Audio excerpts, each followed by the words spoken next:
Welcome everyone to my show. I'm DJ Helen here, and today I'm honored to welcome a awesome guest for my first news show. I'm with Imam Rasheed Barbee of Masjid Tawheed wa Sunnah in Durham, North Carolina. Hi, Rasheed. How you doing? Thank you for having us here.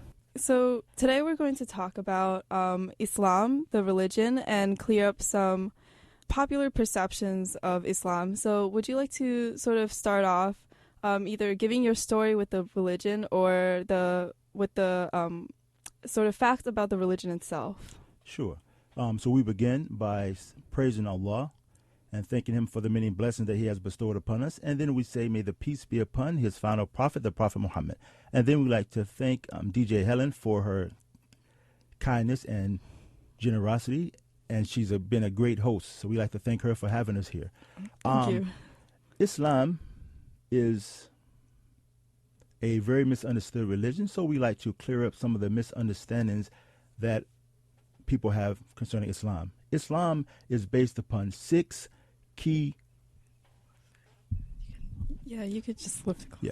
Islam is based upon six pillars of faith that every Muslim has to believe in. And the first pillar is the most important of the pillars, and that's the one that we'll begin discussing, and that is the pillar of belief in God. Okay, so we say, what is Islam? We say that Islam is essentially, as it relates to our belief, it is the religion of Abraham. As we find in the Quran in chapter 2, verse number 135, say, follow the religion of Abraham, pure monotheism, and he was not of the polytheists.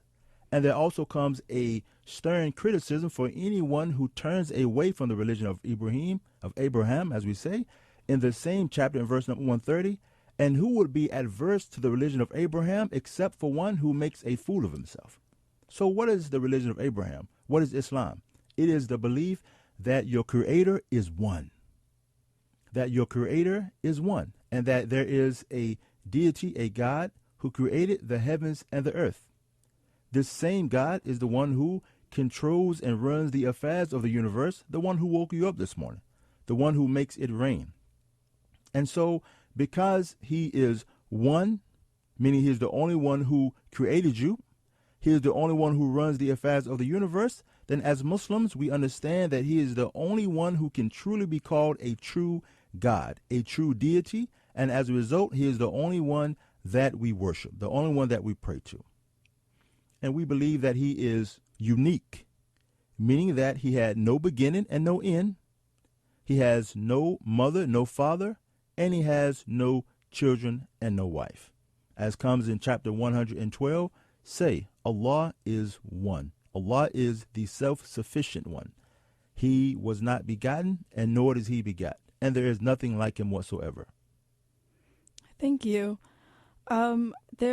There are other religions that worship a sole god, namely Christianity and Judaism, and they say that all three religions are Abrahamic. So, what do you say are the key differences between between Islam and the other two? The key difference between, we can say, Islam and the other religions, and as Muslims, we have respect and we show kindness to them, but we respectfully disagree on the core beliefs.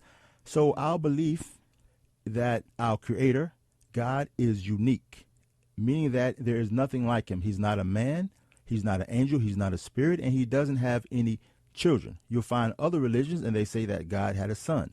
We believe that God does not have any children and he does not have any wives or spouses. So we believe that he is unique in this sense, and there is nothing that can be compared to him. And as a result, when it's time for the Muslim to pray, we pray directly to our creator, and we do not place between us and him any mediator.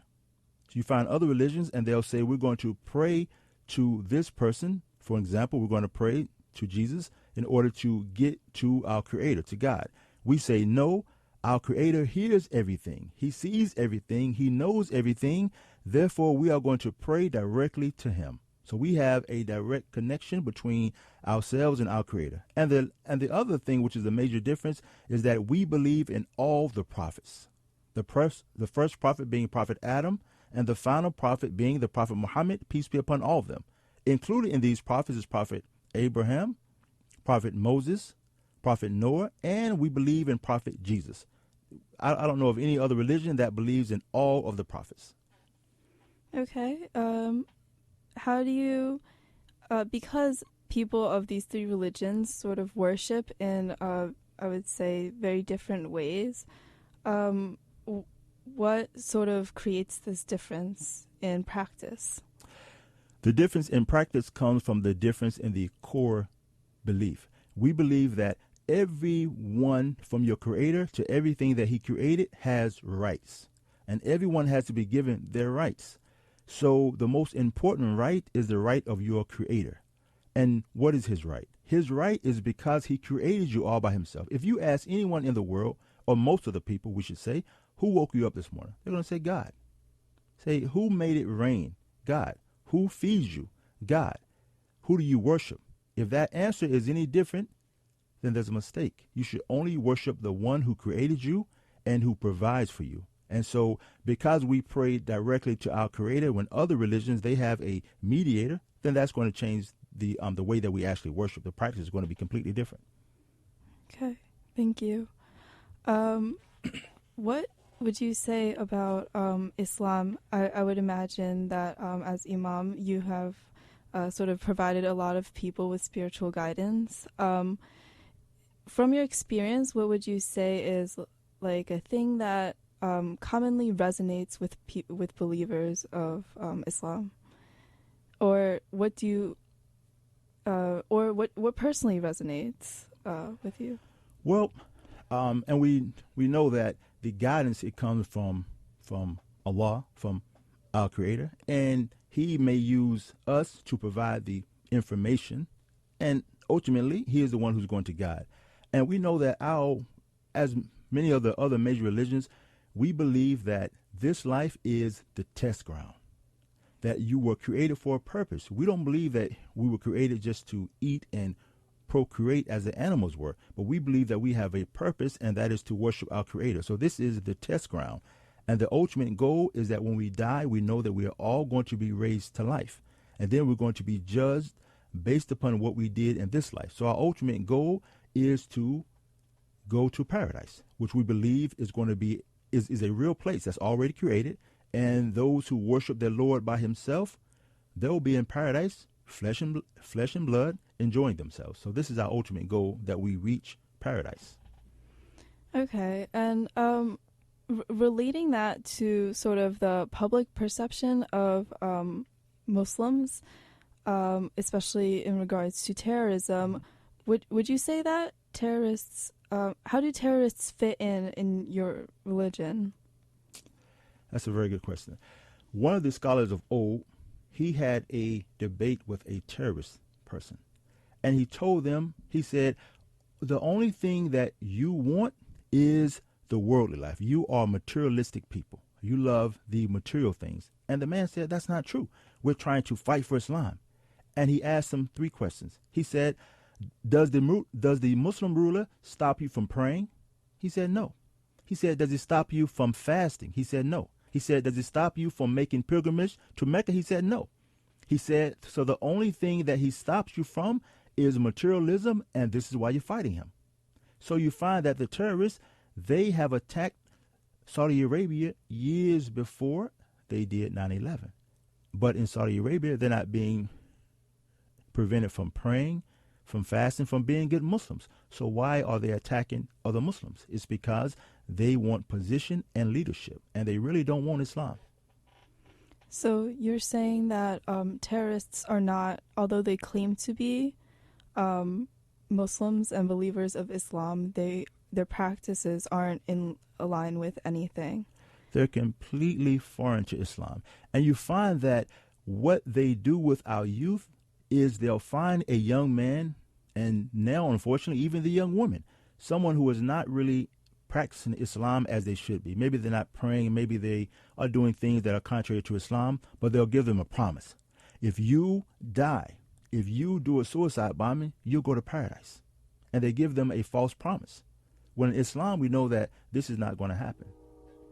So when the terrorists sort of weaponize the religion, they use it to basically create an incentive for people to commit acts of violence.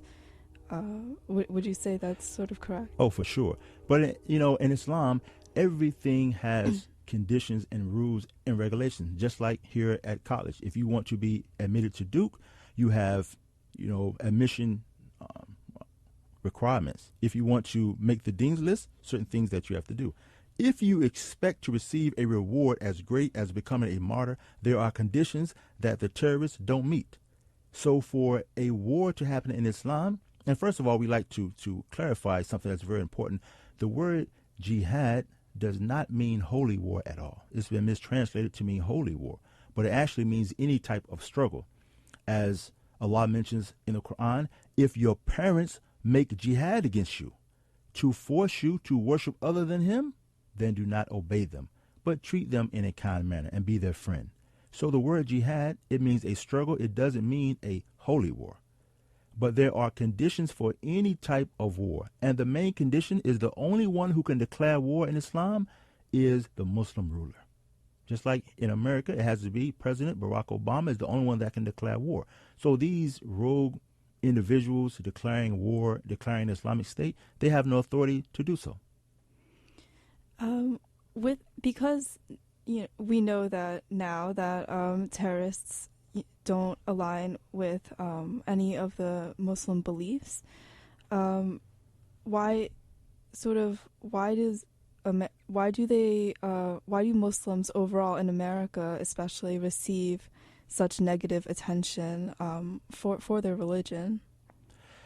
I think it has to do with ignorance. A lot of people don't know what the Muslims believe. And when you don't know what someone believes, they seem like they are an outsider. And an example of that is if you tell some of the non-Muslims, not all of them because many of them are educated about these issues, but if you tell them that the Muslim, we pray to Allah, say, oh, that must be a foreign God. Who is that? But if you say, if a Spanish person says, I pray to Dios, you say, okay, that's God. But there's no difference. I actually read the Bible, the Old Testament and the New Testament in the Arabic language. And do you know what the Christian Arabs call God? Allah. Wow. The same thing that the Muslims do. So it's the Arabic word that means the God, the only true God, just like a Spanish person will refer to him in his language. But it's just from people not knowing what we believe. And so they believe what the media says. Because Christians also call or also worship, would you say when they call their God Allah, are they worshiping the same God? They, just like the Christians here in America, we believe that there is a creator. Mm-hmm. The people who speak Arabic, they call him Allah. Spanish people call him Dios, and the Americans, we call him God.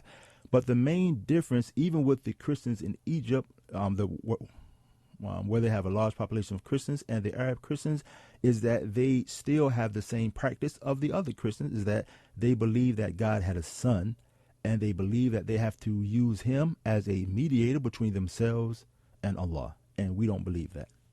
So the fundamental difference is having people in between Allah and you. That's the main difference, because we know that, God, Allah, doesn't want any God before him. And he says that he's only one. So being that he's only one, because everyone says that we are monotheism, that we are monotheistic and we believe in one God. But part of that belief that he is one is that you do not pray to anyone other than him. Because if we believe that no one can hear everything except for Allah, no one knows everything except for God. So if no one can hear everything, then why are you going to pray to someone that can't hear you? Unless you believe that he has the same qualities as God and he hears everything. That would mean that you have more than one God, essentially. Okay. What Christian people and I would say Jewish people, when they, how do I phrase this? Do Muslims come to you with doubts about their religion because of the way that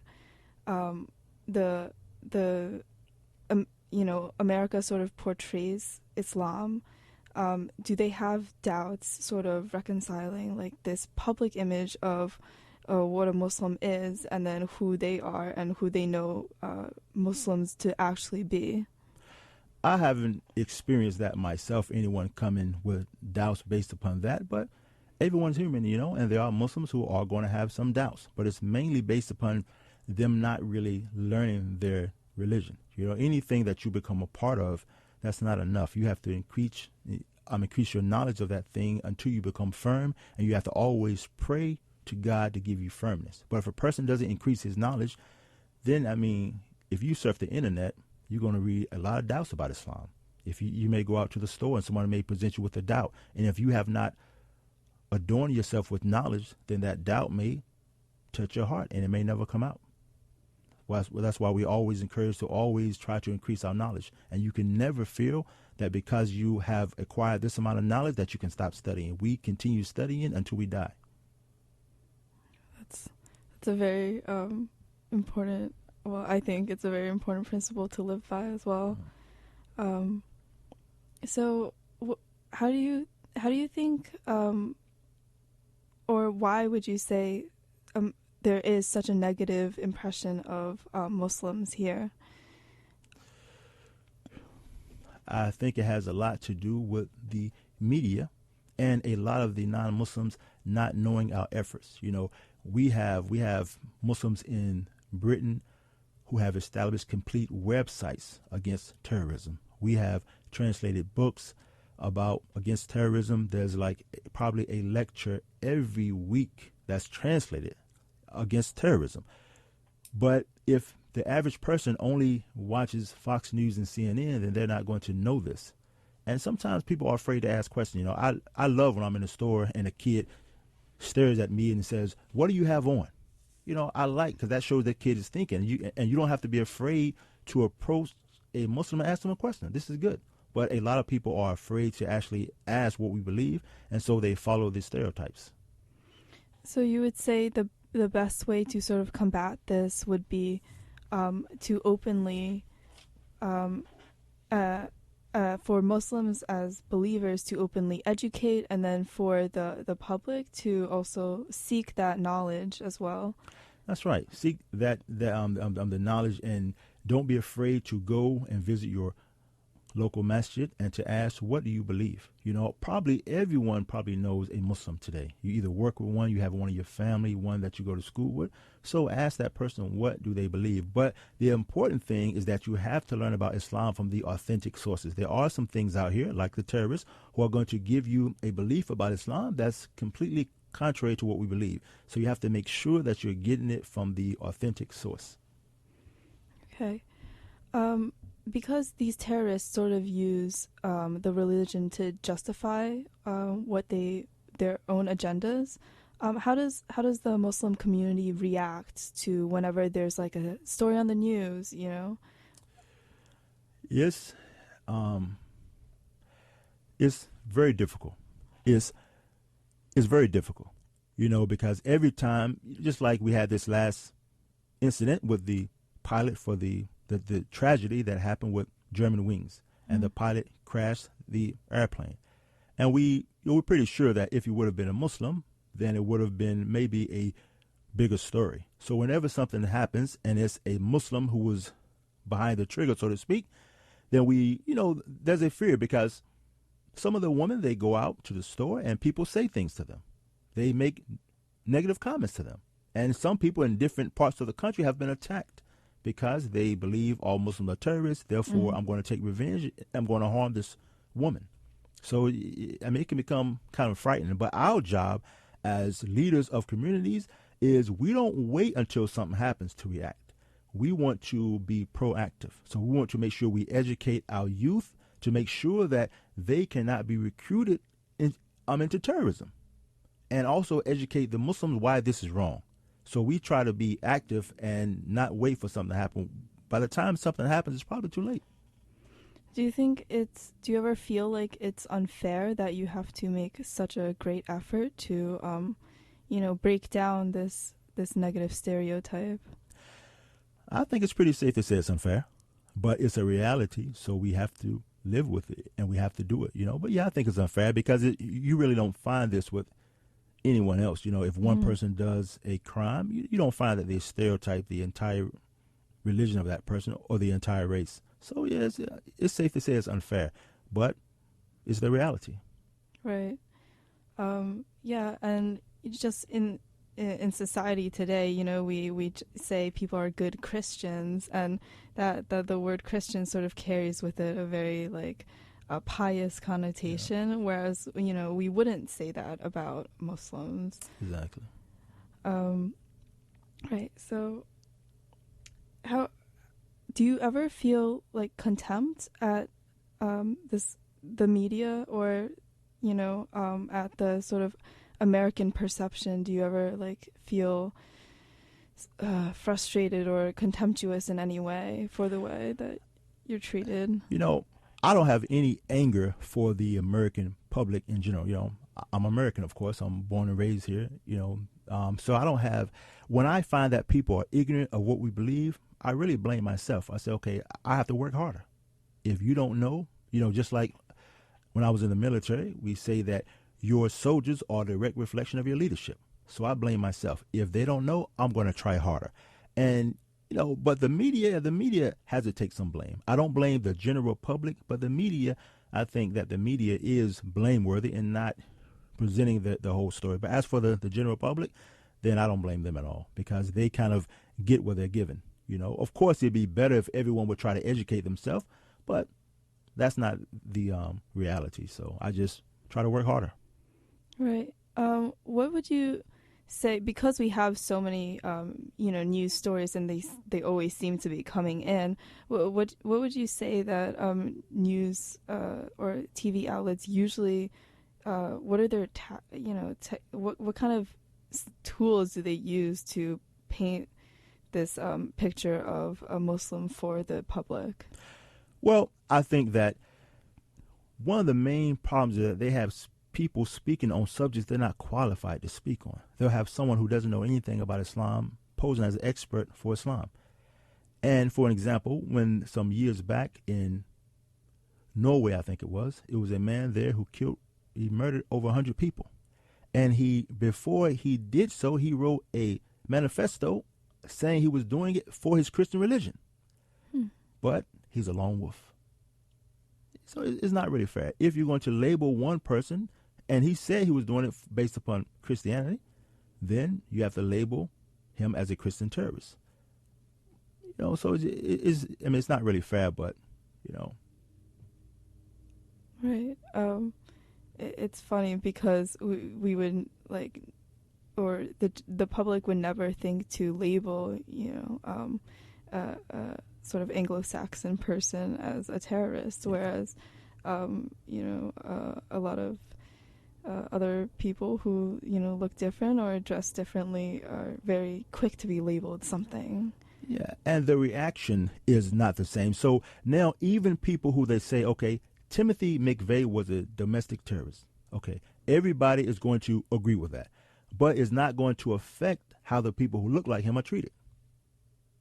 They're not going to say, okay, you have the same religion he did, you look like him, therefore we're going to assume you may be a terrorist also.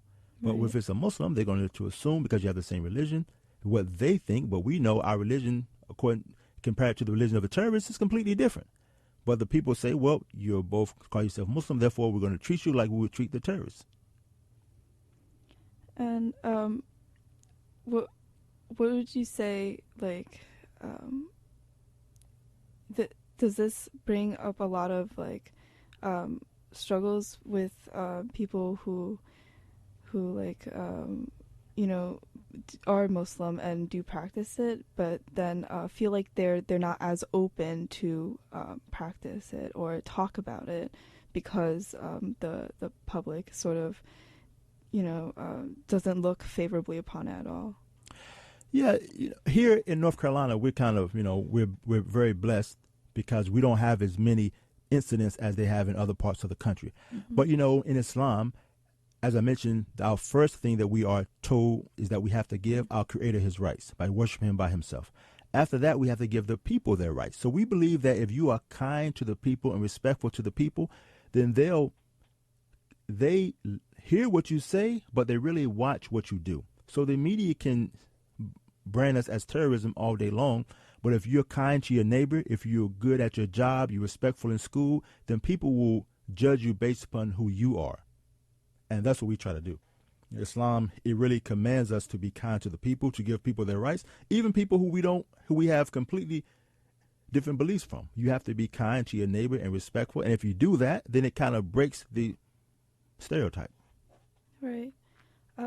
In regards to being kind to people who have different beliefs,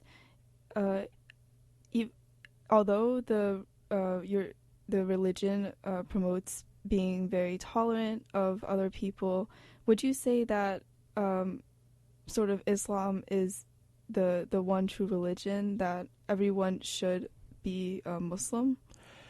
Yes, we believe that there is one creator, and he sent all the prophets with the same message, that you worship him and you don't worship anyone but him.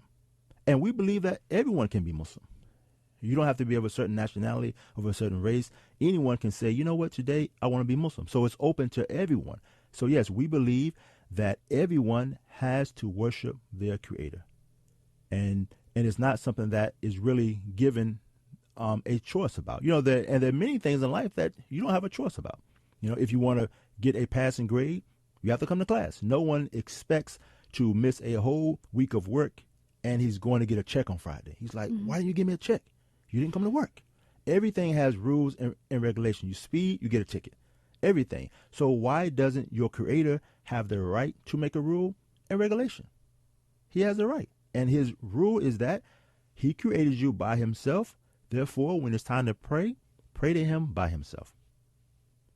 That's his rule. He woke you up this morning. He's going to make it rain. He's going to keep you safe and sound.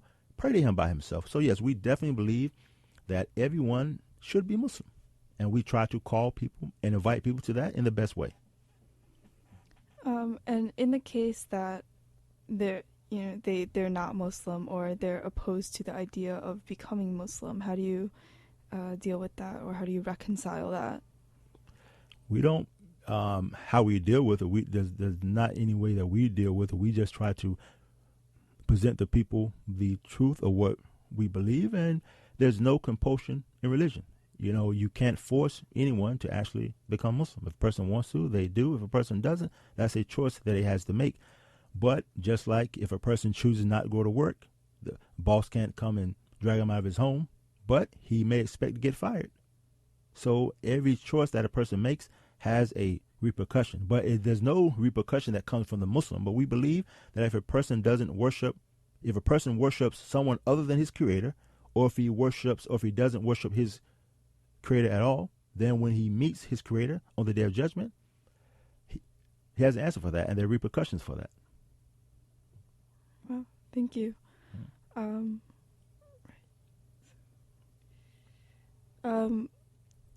A lot of the Muslim practices are seen as very orthodox. I think you have to pray 5 times a day, if I'm correct. Yes. And there are also like dietary restrictions involved. Could you sort of give us specific restrictions? And then also, is it hard to sort of upkeep these? Why are these sort of seen as, why are these so strict? And then because they're strict, like, is it hard for people to do that? Great question. As for the most important pillar of Islam, there's 5 pillars of Islam, and the first pillar is that our belief in God and worshiping him, and that the Prophet Muhammad is his final prophet. The second pillar is that we pray 5 times a day. They asked the Prophet Muhammad, peace be upon him, about praying 5 times a day. And he said, if someone lived close to a riverbank and they would go bathe 5 times a day in that riverbank, do you think he would have any trace of dirt on him at all? No, he'd be clean. Someone takes 5 showers a day, they're going to be clean. So this is a way that the Muslim purifies himself, and also you keep that connection with your Lord. Now, is it difficult? Each prayer that we pray maybe takes about 5 minutes. 5 times 5, Last time I checked, it was 25. 25 minutes a day. 25 minutes a day that you give to the one that woke you up this morning. That's not a lot to ask. We spend more time at the stoplight, more time eating, more time sleeping, more time playing Xbox. So it's not difficult. As for the diet, then the Muslim diet, we are prohibited from taking any kind of intoxicants. We can't drink.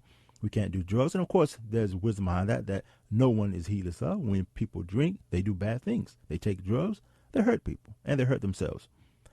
And we are prevented from eating pork.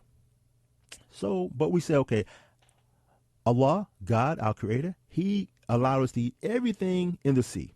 You can eat chicken, hen, cows, sheep, but don't eat one thing. And people say, why not? It's just one thing, pork. Don't eat pig. So the Muslim doesn't eat pig, but there's so many other things that we can eat. Fruits, vegetables, the other types of meat. So the Muslim doesn't eat pork, and we don't eat beasts of prey. Like we wouldn't eat like a, like a lion or something like that. But besides that, there are a lot of other things that we're allowed to eat. So I don't find it difficult myself. When I actually stopped eating pork probably a year before I became Muslim. That's awesome. Yeah, because there are a lot of misconceptions that being Muslim, it requires a lot more effort on the part of the worshiper than other religions do. I was going to say, so tell me about your own experience with Islam, if you don't mind. Well, my experience, it's a long story. I'm going to try to summarize it, but I was in United States military police, and I was raised as a Christian. And, when I went off to the military, I began to read and study. And then by the time I was ready for my honorable discharge, I got a bright idea. I said, I'm going to buy a Quran. And so I went and bought a translation of the Quran, and I read when in the second chapter, when God says, Allah says, this is the book, and there is no doubt about it. There is no doubt in this book at all. No mistakes in it. And I thought to myself, who can write a book? And in the very beginning of the book, they say there's no mistakes in this book. I said, because if I find a mistake, I'm going to prove them wrong. So I said, this must be from God. And I read the whole book. And before I closed the cover, I was Muslim. So you agree that there's no doubt about it? No doubt about it. No doubt about it. The Quran, as we know, the Prophet Muhammad, peace be upon him, was here around 1,400 years ago. And no one has found a mistake in it yet. And we still have it in the original language. And people have tried. They're trying every day, but they can't find a mistake in it because it's from God. What initially sort of, drew you to say, hey, I want to buy a Quran or look at a Quran? To be honest with you, the story is I read a terrible book. And it shows that, Allah, he guides people in any way that he wants to. I read a terrible book by a person who I personally think is a pretty terrible person. He wrote a book, the Satanic Verses, and he was really insulting Islam. I actually read that book before I even considered buying a Quran. I read that book from cover to cover because I love to read. I'm an avid reader. And I read the book from cover to cover, and I was furious because I said, this man is saying bad things about the angel Gabriel. The Muslims, we believe in the angel Gabriel. I said, why is he speaking bad about the angel Gabriel?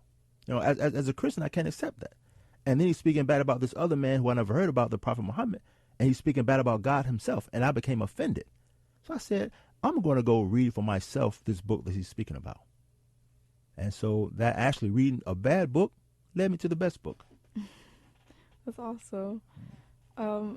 For people, there are a considerable amount of people who are raised Muslim, correct?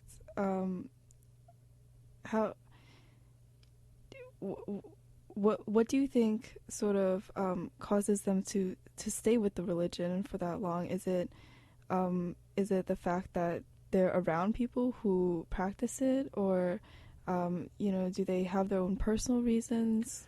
Everyone has their own story, everyone has their own reason, but I believe that, of course, we know that it's only Allah, God, that's going to make the person firm because everything comes from Him.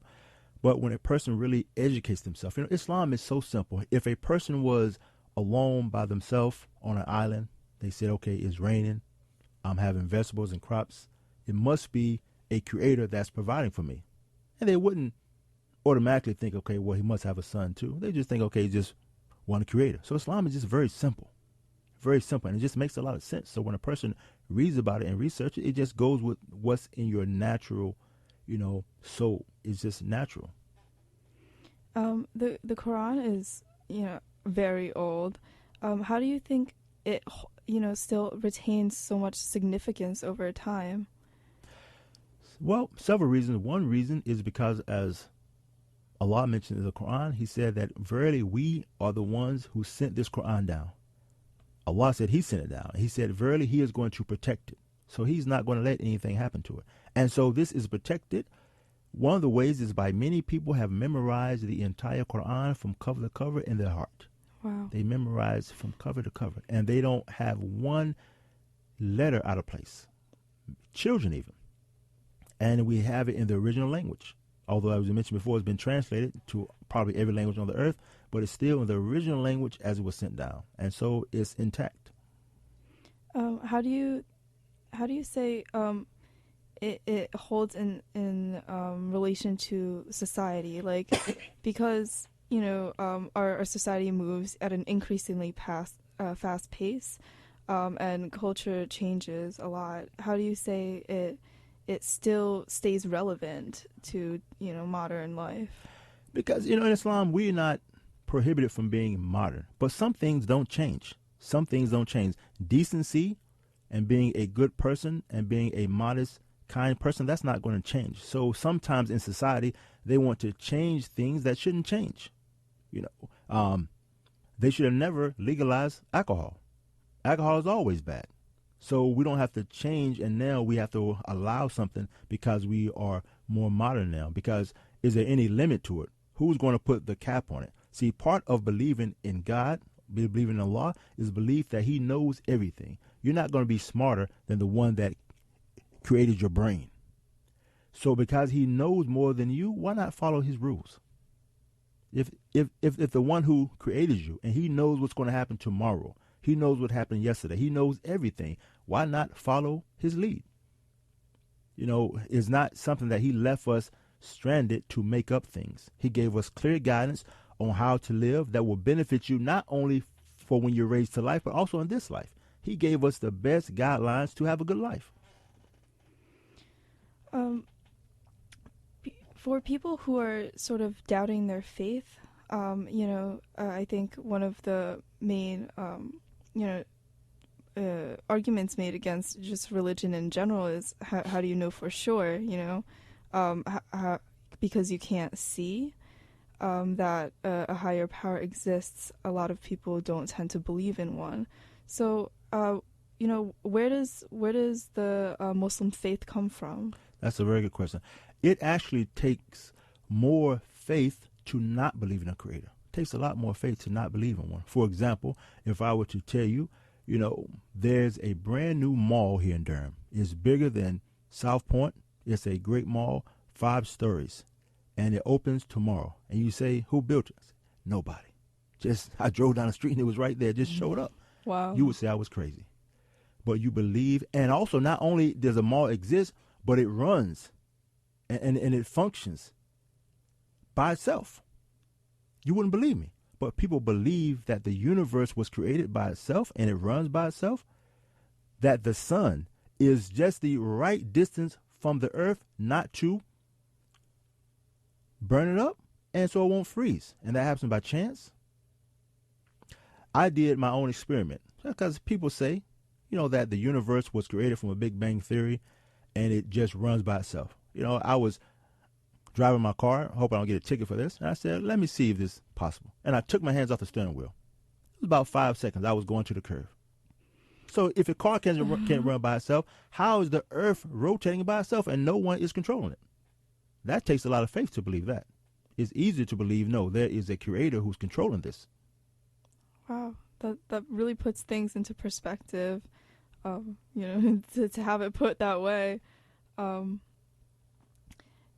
so, well, sorry, I lost my question. um, for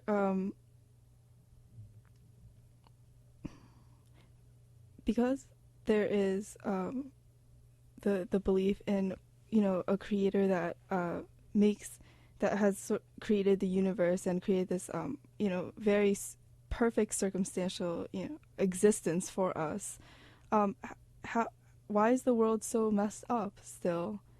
How do you explain all the wrong things that go on? He gives people free will. He gives people free will that they can make their own decision. So he has given people a choice so they can choose good or bad. And he has an infinite wisdom behind allowing bad things to happen. Sometimes bad things happen and they bring about a greater good that we don't know until it's too late. Like a person may have to get a limb amputated, but it saves that person's life. So he gives everyone free will. You can make a choice to choose good or bad. And there's wisdom behind that a lot of times we don't see. So he gives people free will to choose between good and bad, but how do we know what's good and bad? That's a good question, because he sent down books. We believe that he sent down, of course, the Old Testament and the New Testament. But of course, as Muslims, we believe that those books have been, tampered with and altered. And he sent down the Quran, and he sent down prophets. As Muslims, as I said, we believe in all the prophets. Jesus, Moses, Noah. He sent the prophets to tell you how to live. And he sent the book to tell you how to live. Everything's in the book. As Muslims, we know what foods to eat. We know what hand to eat with. We know, what to wear. Everything is laid out. Everything is laid out in detail. And so a person is not left to just wonder and guess by himself. So when people, do people sin? Yeah. Okay. So when people sin and sort of stray from the path that Allah, said was right, and they end up hurting a lot of other people. How do you sort of stop that? How do you stop it? And how do you reconcile that? Yeah. Well, Allah, He created us, and He knows us better than we know ourselves. And as the Prophet Muhammad, peace be upon him, informed us that if we didn't sin, then Allah would make a different people, because He knows we're going to sin. But when we sin, we have to ask Him to forgive us. And that's the thing. He knows that we're not perfect. You're going to make mistakes. I'm going to make mistakes. But when you sin, then you have to ask Him to forgive you. Now, if you harm someone along the way, then you also ask that person to forgive you also. Because part of that forgiveness is for you to, compensate the person that you harmed. So it's not just free that you can go and harm someone and say, okay, Allah forgive me. No, you ask Allah to forgive you and you compensate the person that you harmed. But nobody's going to be perfect. Allah made the angels, and the angels don't commit sins. But man, we sin. And is there can everyone be forgiven for anything? Yes. But the greatest sin is the same sin that caused the flood to come amongst the people of Noah. We all know Noah from the Bible. Mm-hmm. And Noah came to his people, and he called his people to worship their Creator. They did a sin that's the greatest sin of all, is that they worship someone other than Him. And as a result, the flood came. So in order for a person to be forgiven, they have to make sure that they are asking the right person to forgive them. Right? If you ask Prophet Muhammad to forgive you, peace be upon him, it's not going to happen. If you ask Jesus to forgive you, it's not going to happen. You have to ask your Creator to forgive you. And forgiveness means that you're going to worship Him all by Himself. And if a person decides to worship Him all by himself, then He's going to forgive them for everything that they did before that. Okay. How would you say, as a Muslim, human being, you can in your behavior, how do you sort of practice Islam, are there any examples like when somebody antagonizes you? How do you deal with that? Yes, Allah has told us also in the Quran. He said, "Respond with that which is better." When someone tries to antagonize you or verbally assault you, respond with that which is better, and you'll find that that person that was like your enemy will become like a close friend. Because an average sane person, when they are trying to antagonize you and you smile and you respond with something better, that person is going to break down. Say, okay, I can't be this cold-hearted to keep on fighting with this person. He's not fighting back. Of course, you can always defend yourself, but if a person tries to, verbally insult you, then it's better just to respond with something better. Take the high road. And this is the example of the Prophet Muhammad, peace be upon him. He would always take the high road. And we have his example of character. For example, a young man used to work for him. And the man worked for him for 10 years. And he said, for 10 years working with the Prophet Muhammad, he never asked me, why did you do that? Or why didn't you do what I told you to do? Can you imagine that? 10 years. And he never asked him, why did you do that?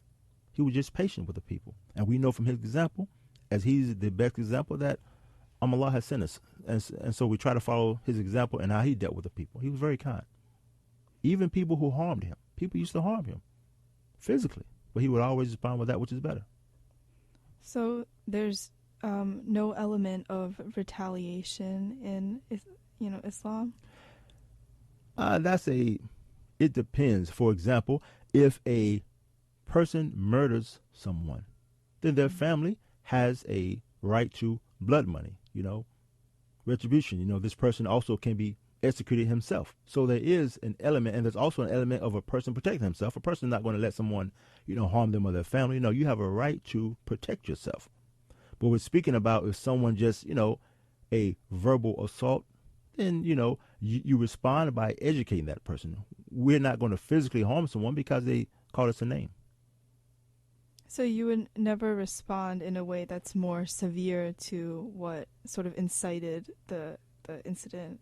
Doesn't work. If someone calls me a terrorist, I know I'm not a terrorist. He's not talking to me. I can explain to you what I really believe, and you can listen or you cannot listen. But responding to evil with evil doesn't work. It just incites the tension. So have people ever, come to you and said that they feel sort of angry for receiving discrimination for their religion? Yes, it happens. You have some Muslims who don't receive jobs. They're turned down from jobs. Some people who they get a lot of evil comments in the marketplace. It happens often. And what would you tell them to do in that situation? File an EO complaint if it's a job. Maybe get some money, sue the people. If you can. But there's not a lot that you can do. Just respond with that which is better. There's not any way that you can really, retaliate. Our job is to educate the people, and so they won't make that comment the next time. But if you buy into the stereotype, then you just, you are feeding into the fire.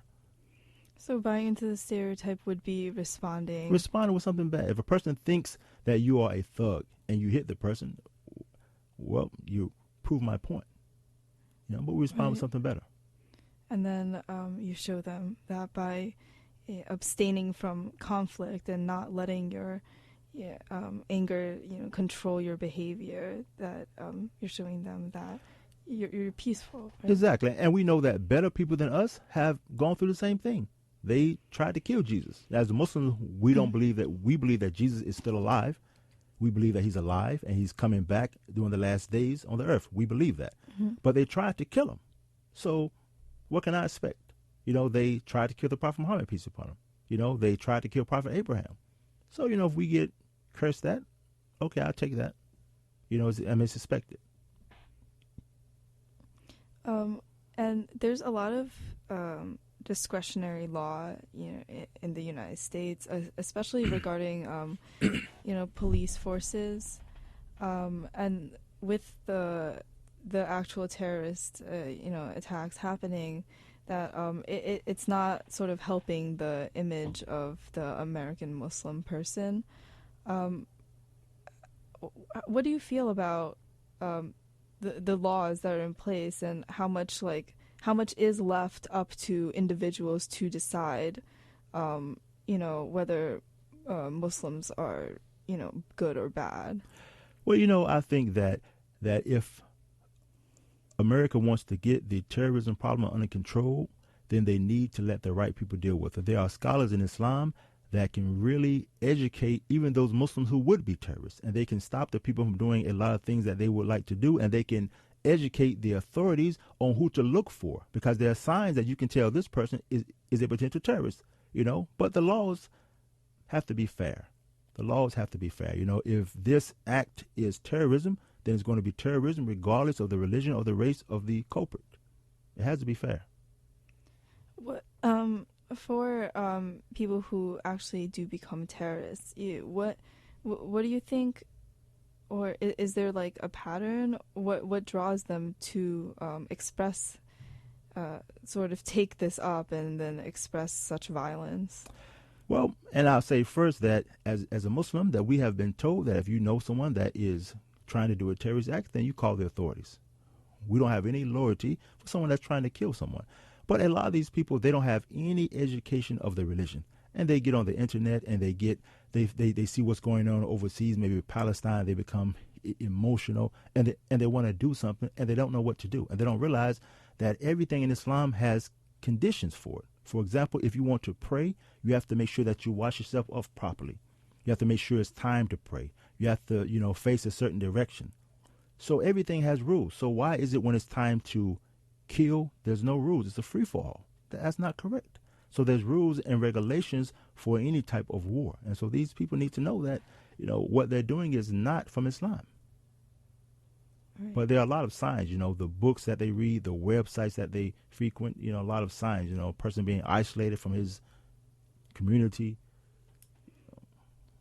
So you think that most of what draws people to become terrorists is misinformation? Misinformation and a false hope. You find a lot of these people who were caught up in recent terrorist acts, they were not practicing Islam at all before that.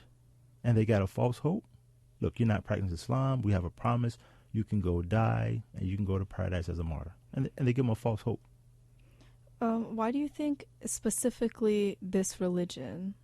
We know that, in history, a lot of people use religions to justify, acts of war and terror. Christianity, their history is extremely bloody, and same thing with like a lot of different religions.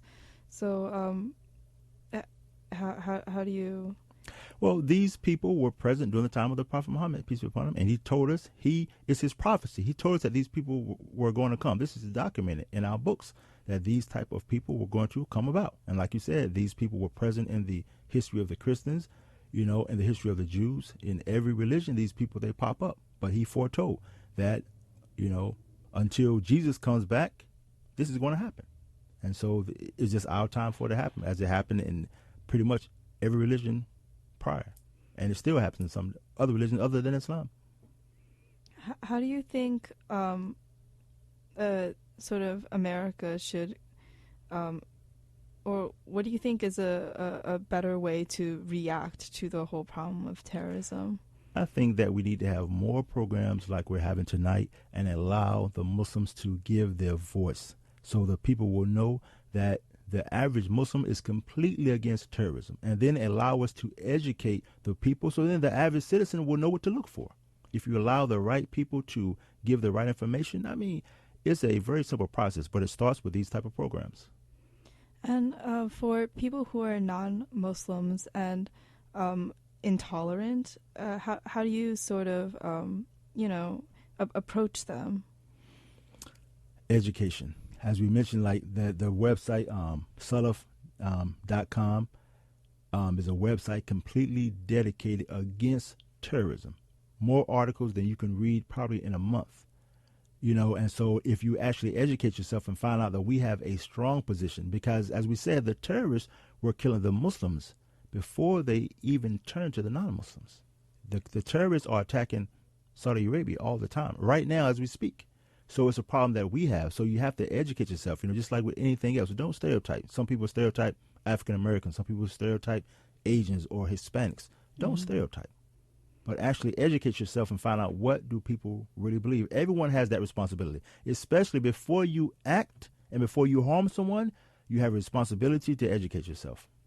So ultimately, the way to combat violence and hatred is to be educated and to seek education. You have to be, because we are all against the terrorists, because they're going to hurt me before they even look at you. So when I get on a plane, I'm trying to get to my destination like you are. I don't want to get hurt on the plane. So we have to educate ourselves, but the media has to give us that outlet. And then this negative perception is mainly drawn from not giving Muslims the opportunity to educate the public and each other. Exactly, because every religion, every race, it has bad people. And there's a stereotype that you can make for every group of people, but you cannot apply it across the board. And it only happens with Muslims. No one else gets completely stereotyped. It happens before, back in the day, with maybe African Americans, but now it's only the Muslims, and it's not fair. Okay.